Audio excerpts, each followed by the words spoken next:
सुप्रभात प्रिय विद्यार्थियों। आज मैं हिंदी की पाठ्य पुस्तक वसंत भाग 2 पाठ 5 मिठाई वाला को लेकर आपके समक्ष विद्यमान हूँ। बच्चों, पाठ मिठाई वाला में देखिएगा, बच्चों को बहलाने वाला मिठाई वाला के स्वर गूंजते हैं। पाठ का नाम भी मिठाई वाला है। यह पाठ कहानी के रूप में है। इसके लेखक भगवती प्रसाद वाजपेयी जी हैं, जिन्होंने एक फेरी वाले के बारे में बताया है कि पहले व्यक्ति फेरी लगाते थे, परंतु आजकल इसका प्रचलन धीरे धीरे खत्म होता जा रहा है।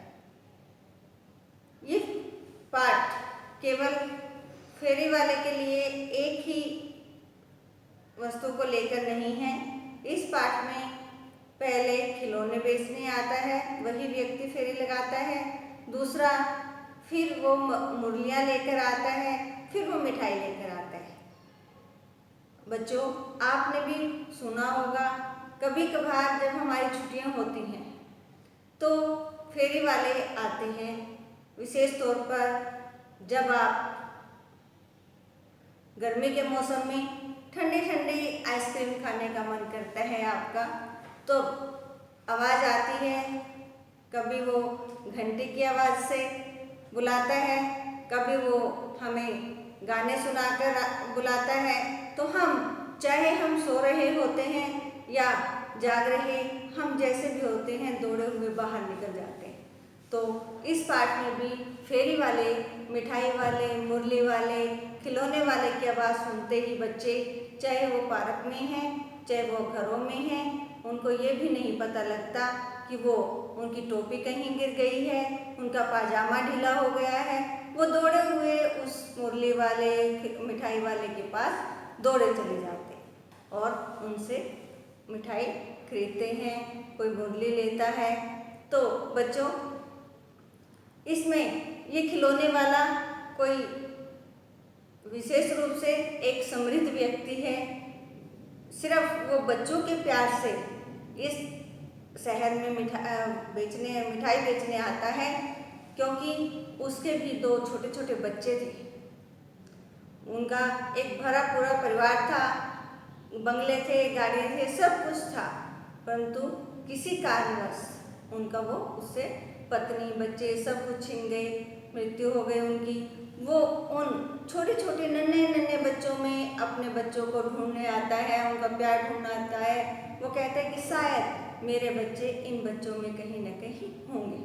तो बच्चों, आइए हम इस पाठ का एक बार पठन कर लें। इसमें दिए गए कठिन शब्दों को जो मैं आपको बताऊंगी, अर्थ बताऊंगी, उनको आप रेखांकित कर अपना अर्थ जरूर लिखें, क्योंकि आपको ये पाठ समझने में सरलता होगी।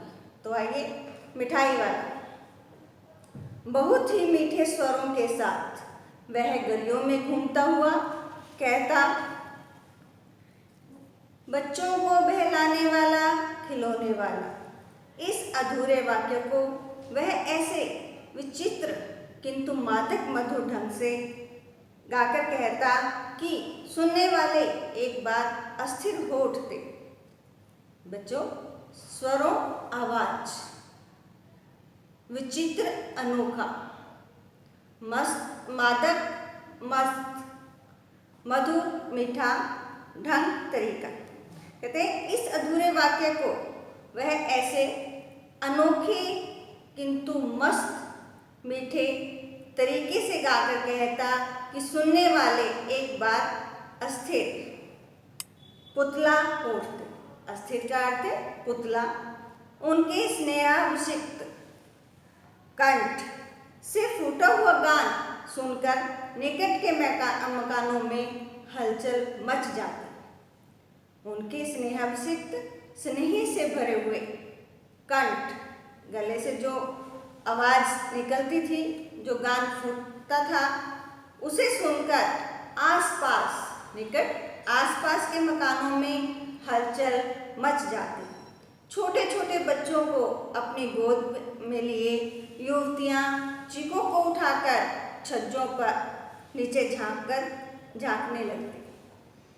बच्चों को अपनी गोद में लिए युवतियां पहले टाइम में चिक होती थी जो पर्दे का काम करती थी, उनको उठाकर छज्जे जो हम आजकल गैलरी का प्रयोग करते हैं, बालकनी का प्रयोग करते हैं, उसको कहते हैं, वहाँ से वो झांकती थी।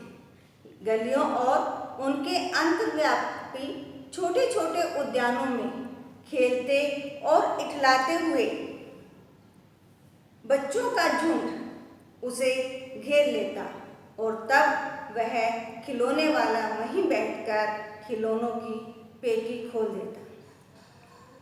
गलियों और उनके अंतर्व्यापी बीच की जो दूरी होती है, छोटे छोटे उद्यानों बगीचों, उद्यान किसे कहा है, बगीचों को में खेलते और इठलाते मस्ती करते हुए बच्चों का झुंड, बच्चों का जो समूह होता है उसे घेर लेता। उसके चारों तरफ वो बच्चे खड़े हो जाते और तब वह खिलौने वाला वहीं बैठ जाता और खिलौनों की पेटी अर्थात संदूक को खोलता। बच्चे खिलौने देखकर पुलकित हो उठते। बच्चे उन खिलौनों को देखकर प्रसन्नता से झूम उठते। वे पैसे लाकर खिलौनों का मोल भाव करने लगते। मोल भाव, उनका भाव, कीमत लगाते, पूछते, इचका दाम क्या है, और इचका। छोटे बच्चे अपनी तोतली आवाज में पूछते, इसका दाम क्या है और इसका। खिलौने वाला बच्चों को देखता और उनकी नन्ही नन्ही उंगलियों से पैसे लेता और बच्चों की इच्छा अनुसार उन्हें खिलौने दे देता। खिलौने लेकर फिर बच्चे उछलने कूदने लगते और तब फिर खिलौने वाला उसी प्रकार गाकर कहता, बच्चों को बहलाने वाला खिलौने वाला, सागर की हिलोर की भांति उसका यह मादक गान गली भर के मकानों में इस ओर से उस ओर तक लहराता हुआ पहुंचता और खिलौने वाला आगे बढ़ जाता। जब बच्चों को उछलते कूदते वो जाते हुए देखता तो फिर से उसका वो गान जो वो गा रहा था वो हिलोरे लेने लगता। मतलब लहर की तरह वो निकलता।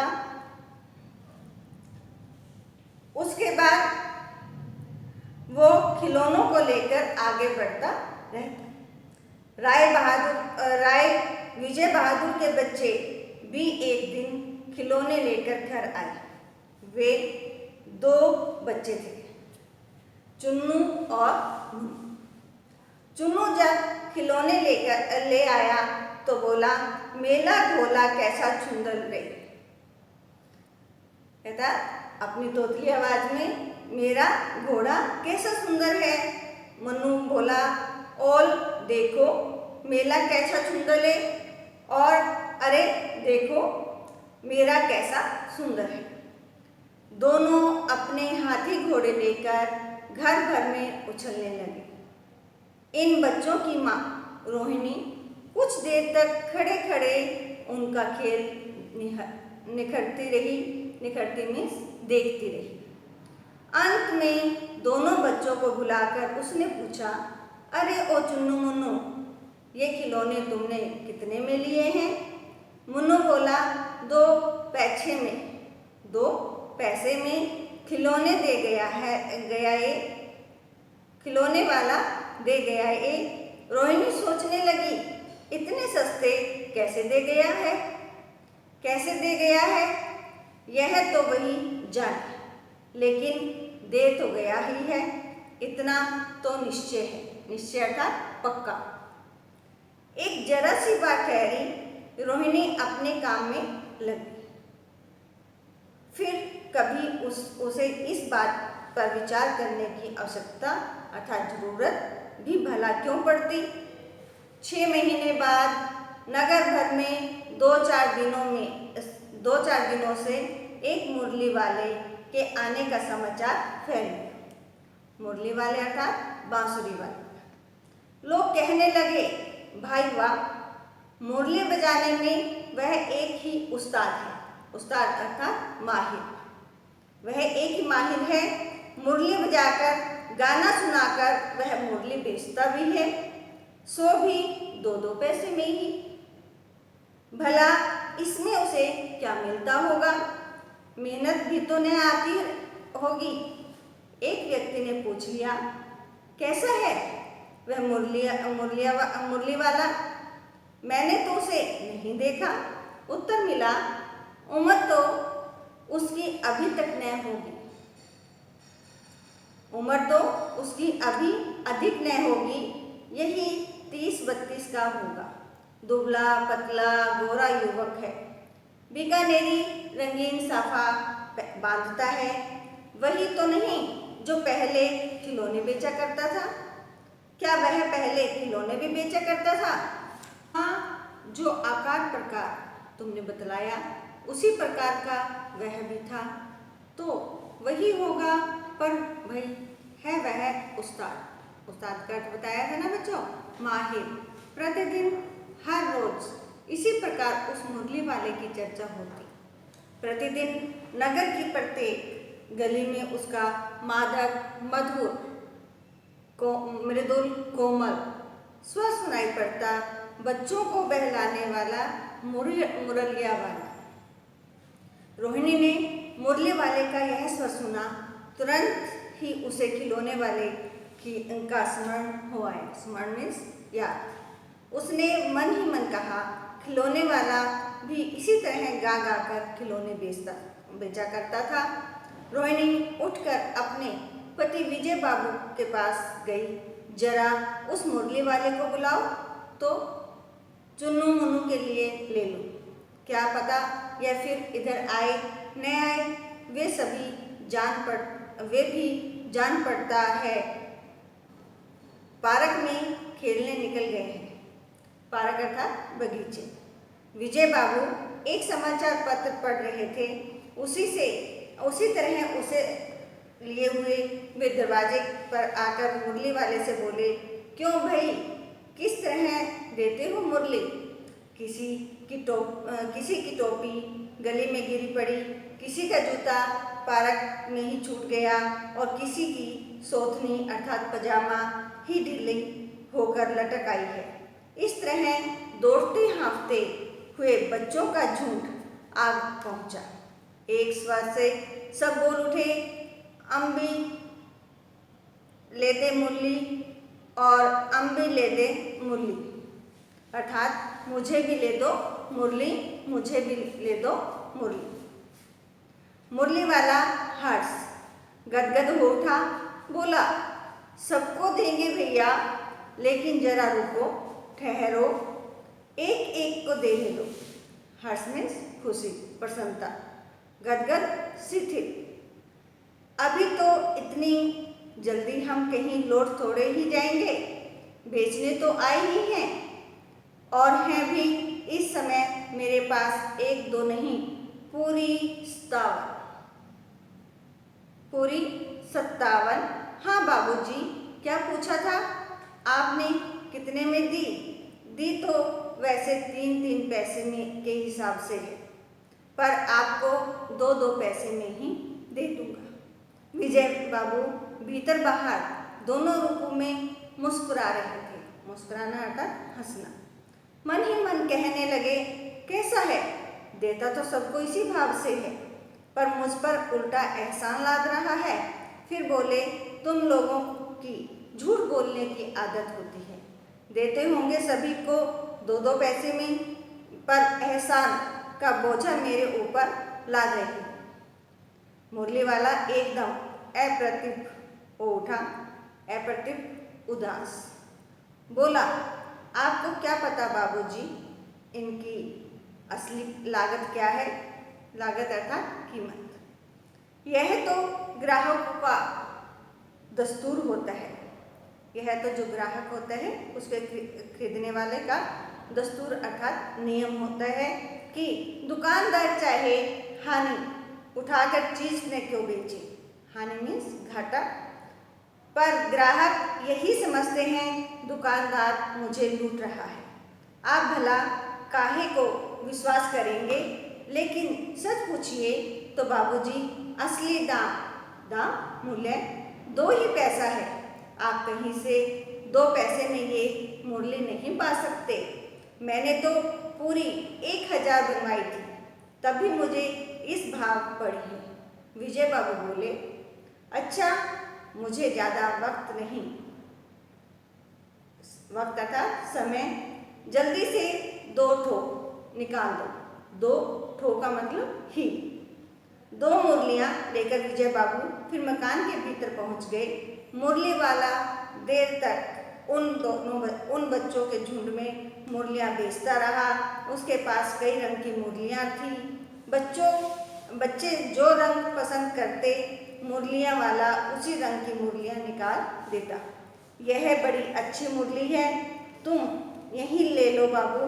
राजा बाबू तुम्हारे लायक तो बस यह है। हाँ भैया, तुमको वही देंगे।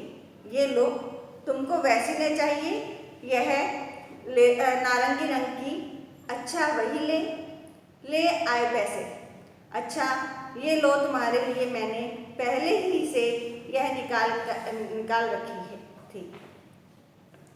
तुमको पैसे नहीं मिले, तुमने अम्मा से ठीक तरह न मांगे होंगे।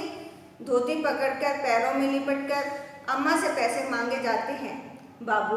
हाँ फिर जाओ, अपनी अब की बार मिल जाएंगे। दुअन्नी है तो क्या हुआ, ये लो पैसे वापस लो, ठीक हो गया। नहीं साहब, मिल गए पैसे। देखो मैंने तरकीब बताई, तरकीब अर्थात उपाय। अच्छा अब तो किसी को नहीं लेना है, सब ले चुके। तुम्हारी माँ के पास पैसे नहीं हैं। अच्छा तुम भी ये लो। अच्छा तो अब मैं चलता हूँ। इसी तरह मुरली वाला फिर आगे बढ़ गया। आज अपने मकान में बैठी हुई रोहिणी मुरली वाले की सारी बातें सुन रही थी। आज भी उसने अनुभव अर्थात ज्ञान किया। बच्चों के साथ इतने प्यार से बातें करने वाला फेरी वाला पहले कभी नहीं आया। फिर यह सौदा अर्थात सामान भी कैसा सस्ता बेचता है, भला आदमी जान पड़ता है। समय की बात है, जो बेचारा इस तरह मारा फिरता है, पेट जो न कराए सो थोड़ा। इस समय मुरली वाले का क्षीण लुप्त स्वर दूसरी निकट की गली से सुन पड़ा। बच्चों को बहलाने वाला मुरलिया वाला। रोहिणी इसे सुनकर मन ही मन कहने लगी, और स्वर कैसा मीठा है इसका। बहुत दिनों तक रोहिणी को मुरली वाले का यह मीठा स्वर और उसकी बच्चों के प्रति वे स्नेहासिक्त प्यार भरी बातें याद आती रही। महीने के महीने आए और चले, फिर मुरली वाला न आया। धीरे धीरे उसकी स्मृति भी क्षीण होने लगी। स्मृति अर्थात याद से लुप्त होने लगी। 8 मास अर्थात महीने बाद सर्दी के दिन थे। रोहिणी स्नान करके मकान की छत पर चढ़कर अजानू लंबित केस राशि सुखा रही थी। अजानू लंबित मीन्स बाजू से भी लंबे, केस अर्थात बाल। इस समय नीचे की गली में सुनाई पड़ा, बच्चों को बहलाने वाला मिठाई वाला। मिठाई वाले का स्वर उसके लिए परिचित था अर्थात जाना पहचाना था। झट से रोहिणी नीचे उतर के आई। झट अर्थात एकदम से। उस समय उसके पति मकान में नहीं थे। हाँ, उसकी वृद्धा दादी थी। वृद्धा था बूढ़ी। रोहिणी उनके निकट आकर बोली, निकट पास, दादी चुन्नू मुन्नू के लिए मिठाई लेनी है, जरा कमरे में चलकर ठहराओ अर्थात बिठाओ। मैं उधर कैसे जाऊं? कोई आता न हो, जरा हटकर मैं भी चिक की ओट में बैठी रहूंगी। ओट अर्थात पीछे, आड़ में। दादी उठकर कमरे में आकर बोली, ए मिठाई वाले, इधर आना। मिठाई वाला निकट आ गया, बोला, कितनी मिठाई दूं माँ? ये नई तरह की मिठाइयाँ हैं, रंग बिरंगी, कुछ खट्टी मीठी, कुछ जायकेदार, बड़ी देर तक मुंह में टिकती हैं, जल्दी नहीं घुलती। बच्चे बड़े चाव से चूसते हैं, चाव से अर्थात रुचिपूर्वक। इन गुणों के सिवाय ये खांसी भी दूर करती हैं। कितनी दूं? चटपटी गोल पहलदार गोलियां हैं, पैसे की 16 देता हूँ।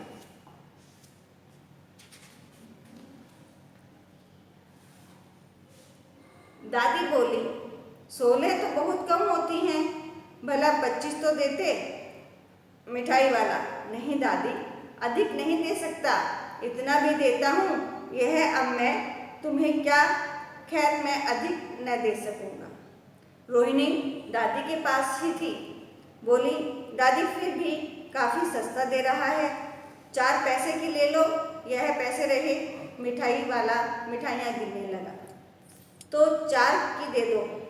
अच्छा 25 नहीं सही, 20 ही दो। अरे हाँ, मैं बूढ़ी हुई, मोल भाव अब मुझे ज़्यादा करना नहीं आता भी नहीं। कहते हुए दादी पोपले मुँह अर्थात मुँह में जब दांत नहीं रहते तो वो खाली हो जाता है, उसे पोपला बोलते हैं, जरा सी मुस्कुराहट फूट निकली।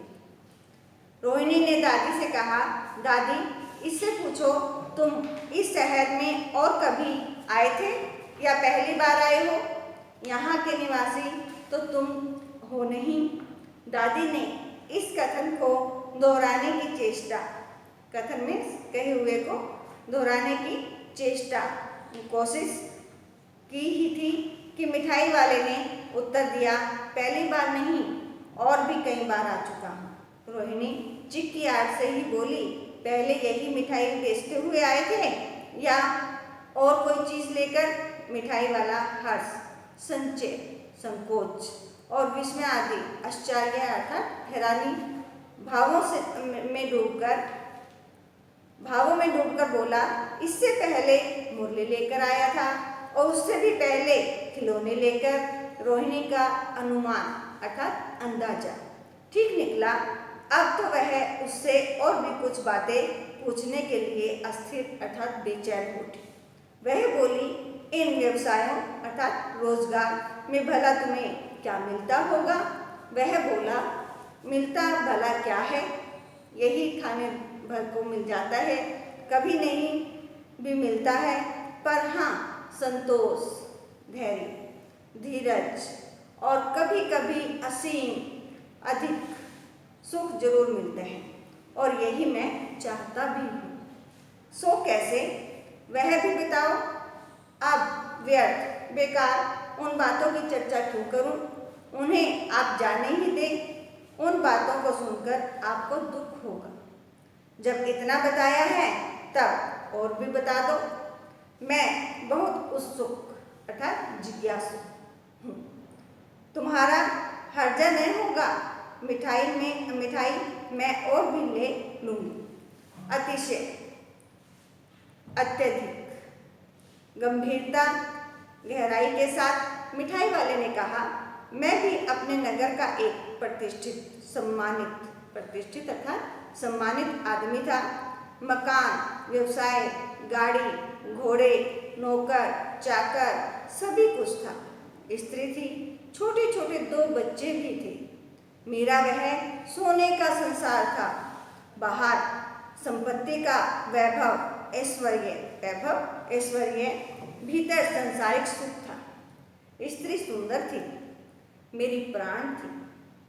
बच्चे ऐसे सुंदर थे जैसे सोने के सजीव खिलौने हैं। उनकी हठखेलियों अर्थात शरारतों के मारे घर में कोलाहल शोर मचा रहता था। समय की गति, विधाता की लीला, विधाता अर्थात भगवान, अब कोई नहीं है। दादी दादी प्राण निकालने नहीं निकली। इसीलिए अपने उन बच्चों की खोज में निकला हूँ। वे सब अंत में होंगे तो यहीं कहीं, आखिर कहीं न जन्मे ही होंगे। जन्मे अर्थात पैदा ही हुए होंगे। उस तरह रहता, घुल घुल कर मरता। इस तरह सुख संतोष के साथ मरूंगा। इस तरह के जीवन में कभी कभी अपने उन बच्चों की एक झलक सी मिल जाती। ऐसा जान पड़ता है जैसे वे इन्हीं में उछल उछल कर हंस खेल रहे हैं। पैसों की कमी थोड़ी ही है, आपकी दया से पैसे तो काफ़ी हैं। जो नहीं है इस तरह उसी को पा जाता हूँ। रोहिणी ने अब मिठाई वाले की ओर देखा। उसकी आंखें आंसुओं से तर अर्थात आंसुओं से भरी हुई हैं। इसी समय चुन्नू मुन्नू आ गए। रोहिणी से लिपटकर उसका आंचल पकड़कर बोले, अम्मा मिठाई। आंचल साड़ी का पल्लू पकड़कर बोले, अम्मा मिठाई मुझसे लो। यह कहकर तत्काल अर्थात तुरंत कागज की 2 पुड़ियाँ मिठाइयों से भरी मिठाई वाले ने चुन्नू मुन्नू को दे दी। रोहिणी ने भीतर से पैसे फेंक दिए। मिठाई वाले ने पेटी उठाई और कहा, अब इस बार ये पैसे न लूँगा। दादी बोली, अरे अरे न अपने पैसे लिए जा भाई। जब तक आगे फिर सुनाई पड़ा उसी प्रकार मादक मृदुल स्वर में बच्चों को बहलाने वाला मिठाई वाला। तो बच्चों, आपने इस पाठ का पठन मेरे साथ किया होगा। उम्मीद करती हूँ कि यह कहानी आपको भी बहुत अच्छी लगी होगी। आइए अब हम इसके शब्दार्थ को देखें। शब्दार्थ: मधुर, मीठा, पुलकित, प्रसन्न, निश्चय, पक्का, उस्ताद, माहिर, प्रतिदिन, हर रोज, मृदुल, कोमल, विश्वास, भरोसा, परिचित, जाना पहचाना, संशय, संकोच, प्रतिष्ठित, सम्मानित। तो आइए बच्चों, अब हमने शब्दार्थ किए, अब हम आगे अभ्यास करें।